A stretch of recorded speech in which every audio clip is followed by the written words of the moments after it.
पहाड़ों के दामन में एक छोटा सा गांव था जहां सब घर कुचे थे। मिट्टी की दीवारें, तनकों की छतें और बारिश में टपकती छपर, मगर दिलों में मोहब्बत और सादगी बसी हुई थी। उसी गांव में एक 12 साल का लड़का रहता था जिसका नाम सलीम था।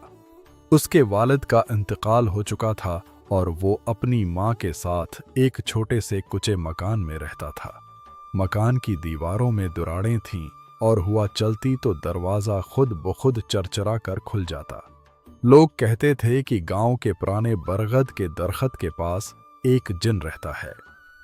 वो किसी को नजर नहीं आता, मगर रात को अजीब सी आवाजें सुनाई देती हैं। सलीम इन बातों पर ज्यादा यकीन नहीं करता था, मगर उसकी माँ अक्सर कहती, बेटा मगरब के बाद बाहर मत जाना, इस बरगद के पास कुछ ठीक नहीं है। एक अंधेरी रात एक दिन सख्त आंधी आई। आसमान पर काले बादल छा गए, बिजली चमकने लगी। बारिश इतनी तेज हुई कि सलीम के कुचे मकान की छत टपकने लगी। माँ ने बर्तन रख दिए ताकि पानी जमा हो जाए। अचानक दीवार का एक हिस्सा गिर गया। माँ घबरा गई, या अल्लाह खैर।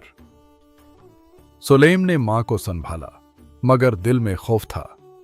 अगर सारा मकान गिर गया तो वो कहाँ जाएंगे। बारिश कुछ कम हुई तो सलीम ने सोचा कि वह गांव के चौहदरी से मदद मांगे, मगर रात गहरी हो चुकी थी। हुआ साएं साएं कर रही थी। उसी वक्त उसे लगा जैसे बरगद के दरख्त की तरफ से हल्की सी रोशनी आ रही हो। पहली मुलाकात दिल में खौफ लिए सलीम आहिस्ता आहिस्ता दरख्त की तरफ बढ़ा। वहां वाकई एक मध्यम सी सब्ज रोशनी थी। अचानक एक भारी आवाज गूंजी, डरो मत सलीम। सलीम के कदम रख गए। कौन है? रोशनी में एक लंबा सा साया नमोदार हुआ। वो जिन था, मगर उसकी आंखों में खौफनाक चमक नहीं बल्कि अजीब सी उदासी थी।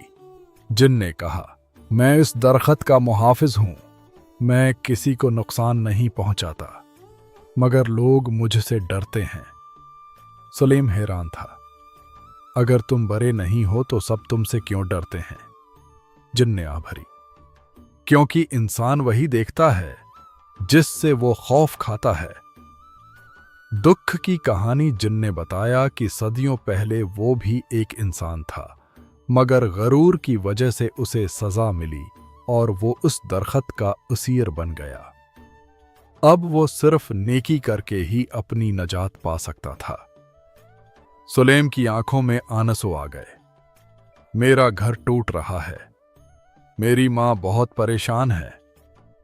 जिन खामोश रहा, फिर बोला, अगर मैं तुम्हारा घर ठीक कर दूं तो क्या तुम मुझे बुरा नहीं समझोगे? सलीम ने फौरन कहा, नहीं, मैं सबको सच बताऊंगा कि तुम अच्छे हो। एक मौजज़ा अचानक तेज हुआ चली। मट्टी खुद ब खुद अड़कर दीवार की जगह पर जम गई। तन के छत पर मजबूती से बैठ गए। चंद लम्हों में सलीम का कुचा मकान पहले से ज्यादा मजबूत हो गया। सलीम हैरत से सब देखता रहा।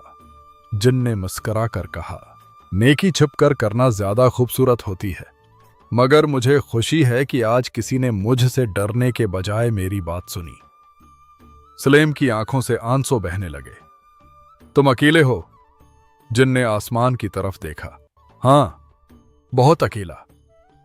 यह सुनकर सलीम का दिल भर आया। मैं रोज तुमसे बात करने आऊंगा, तुम अकेले नहीं हो। आखिरी रात कई दिन गुजर गए। सलीम रोज दरख्त के पास जाकर जिन से बात करता। गांव में लोगों ने देखा कि सलीम का घर मजबूत हो गया है। वो हैरान थे। एक रात जिन ने कहा, सलीम, तुम्हारी दोस्ती ने मेरी सजा खत्म कर दी है, आज मैं आजाद हो जाऊंगा। सलीम घबरा गया। तुम जा रहे हो? जिन ने सिर हिलाया। हां, मगर याद रखना, खौफ से बड़ा दुश्मन कोई नहीं और मोहब्बत से बड़ी ताकत कोई नकीक की नहीं। रोशनी तेज हुई और फिर आहिस्ता आहिस्ता खत्म हो गई। बरगद का दरख्त खामोश खड़ा था।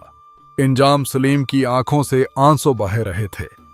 वो जानता था कि उसने एक दोस्त खो दिया है, मगर उसके दिल में खौफ की जगह हिम्मत आ गई थी।